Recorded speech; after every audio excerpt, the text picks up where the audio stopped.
Hi, I'm Samuel George, one of the consultant plastic hand and peripheral nerve surgeons in Birmingham. And my talk today is on tips and tricks in ulnar nerve compression neuropathies. Throughout this talk, we'll briefly go through some demographics. I'll give you my 10 tips and tricks on ulnar nerve compression neuropathies, go through some procedures and indications along the way, and review some literature and outcomes as well.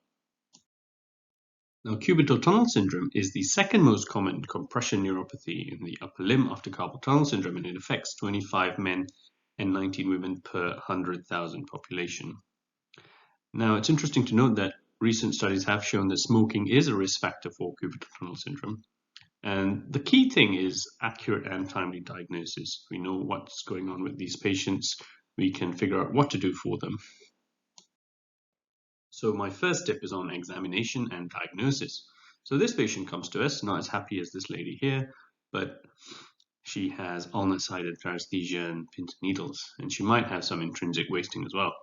So we immediately think we know where the brachial plexus is and the ulnar nerve is. And the most common presentation would be for a cubital tunnel syndrome.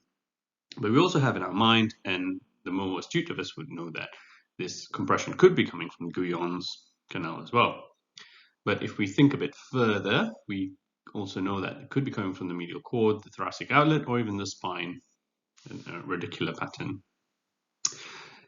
Now, how do we differentiate between these, whether it's a compression or an ulnar nerve injury? So we start distally and work our way proximally. So the difference between Guyon's and cubital tunnel, we need to first rule out the involvement of the dorsal cutaneous ulnar nerve, because this does not go through Guyon's canal. And then if we go a bit further up between cubital tunnel and something a bit more proximal, we then think about the medial antebrachial cutaneous nerve. And if this is affected as well, and she has sensory symptoms there, we know it's coming from more proximal, like the thoracic outlet, more the medial cord. The medial cord also contributes to the median head of the median nerve. And this would result in some weakness if it's a severe compression or an injury to the abductor pollicis brevis or the intrinsics that are innervated by the median nerve. Now, if you go a bit further up, how do we differentiate between a medial cord and nerve roots with C8T1? They're very similar, but we do know that C8T1 also contributes to the radial nerve. And so then this patient might have some weakness in digit extension as well. And that's how we know that the site of the lesion is much more proximal. The next tip is to grade severity. Now, this is usually done clinically. We can also grade severity and localize lesions, like I said before, but using electrodiagnostic studies, but that needs a much longer presentation to go through in detail. The next tip is to pick the right operation. So what are the operations available to us? First one's an in situ decompression. Now, this is not an option. This is what everyone gets. This can be done through a standard open incision, a minimal incision, or endoscopically. We then consider whether or not to perform an adjunctive procedure, like an anterior transposition, which could be done subcutaneous or submuscular, a medial epicondylectomy, and due to recent advances, we now know we can also perform anterior intraosseous nerve transfers. And this can be done end-to-end, hemi-end-to-end, or a reverse end-to-side or supercharge end-to-side.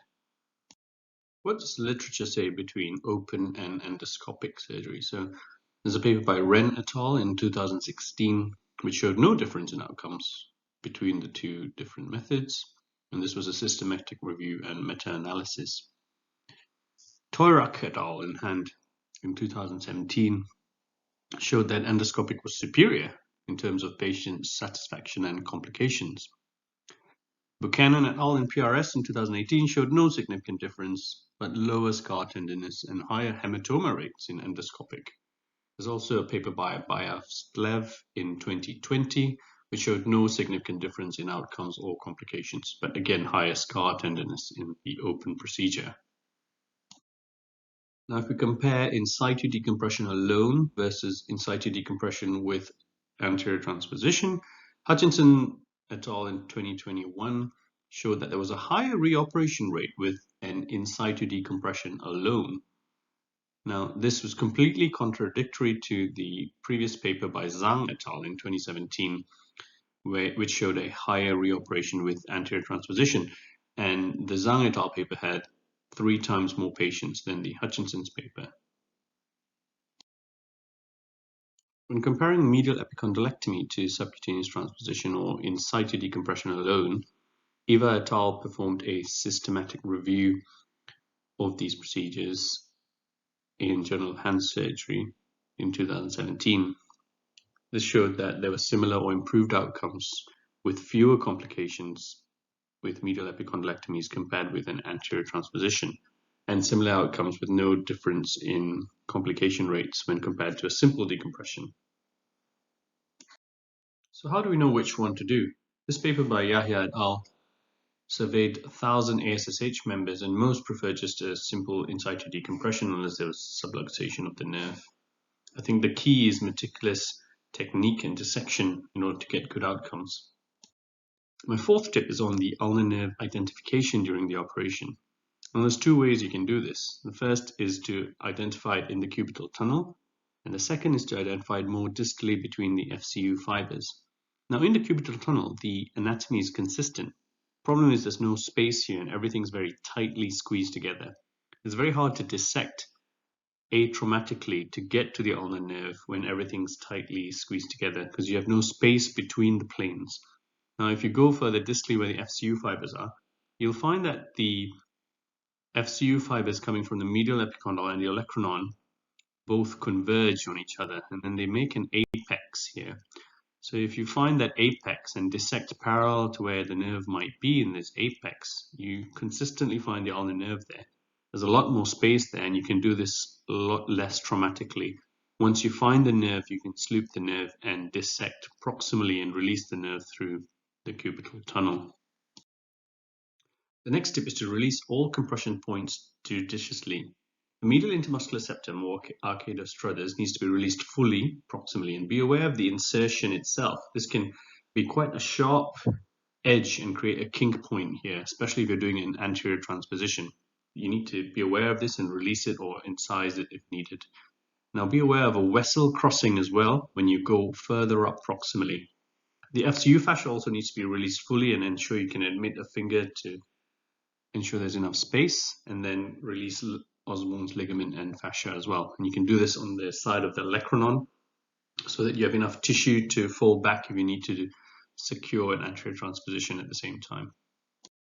So what you do if you have a subluxing nerve, so intraoperatively you've decompressed the ulnar nerve and you flex the elbow, you find it subluxes over the medial epicondyle.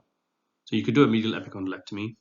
Don't take more than 20% of the epicondyle, and what I do is I use the medial intermuscular septum as a guide. Preserve the periosteum and the common flexor origin as you dissect it off. Excise the bone, and then you can repair these 2 structures to each other to cover the bone. Your second option is an anterior transposition. If you do perform an anterior transposition, make sure you release all new kink points. As you're bringing the nerve forward, you create 2 more kink points at the medial intermuscular septum and at the FCU fascia. You have to ensure meticulous hemostasis, as we know from evidence that this procedure has the most complications. If you perform a subcutaneous transposition, ensure you use a flap fascia to hold the nerve in place to prevent migration of the nerve back down. If you just use a suture to dermis and fat, what happens is the nerve then migrates downwards and sits on the medial epicondyle, causing far more compressive symptoms than the patient initially presented with. And we see a lot of patients that need revisions because of this. If you perform a submuscular transposition, ensure it's not too tight. So use a Z cut to excise the fascia. If the nerve just purchased, then it's up to you. You can leave it in situ, but use your clinical judgment. So the reason people are reluctant to perform medial epicondylectomies is the potential for iatrogenic valgus instability. They say don't take more than 20%, but how do you know what 20% is? It's very hard to judge what 20% is on table.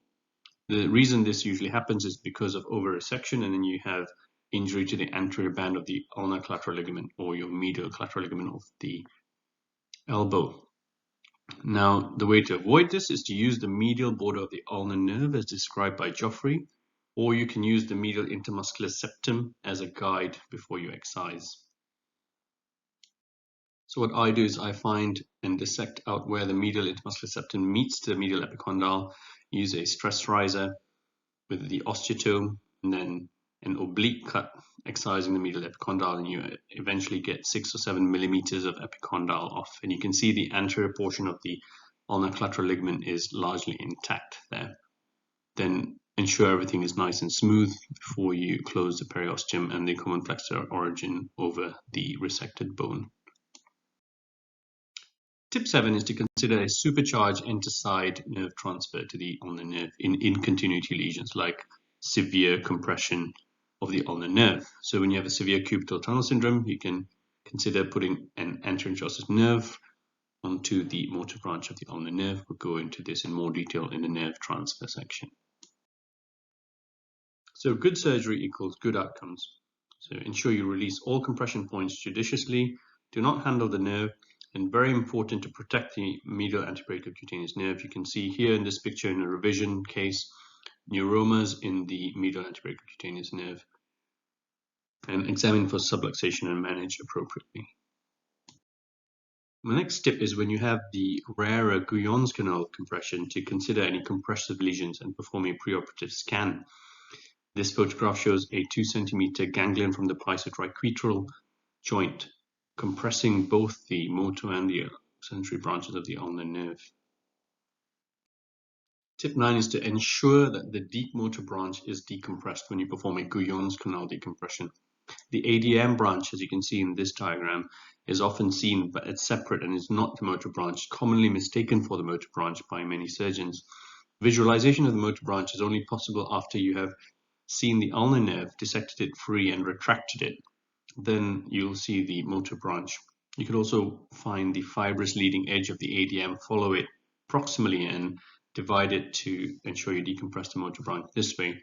The pisohamate ligament sometimes has a superficial part which confluences with the free border of the ADM, which needs releasing as well. Just be careful as you release distally into the palm, as you might get bleeding down here. The final tip is to measure outcomes after you've done your operation, and this is how we further advance the field of nerve surgery. A lot of papers use a modified Bishop score. We use the patient-rated ulnar nerve evaluation, or PRUNE score, which is very easy for the patient to do in clinic when they come post-operatively at 3 months, 6 months, and a year. In conclusion, examination is key. Accurate diagnosis is important so that we perform the correct operation to get the patient the best outcome. Use electrodiagnostics to help localize lesions in ulnar nerve lesions, as there is quite significant overlap. No one operation is the best, but the key is meticulous nerve and tissue handling, good technique, adequate releases, and very important preservation of the medial antebrachial cutaneous nerve.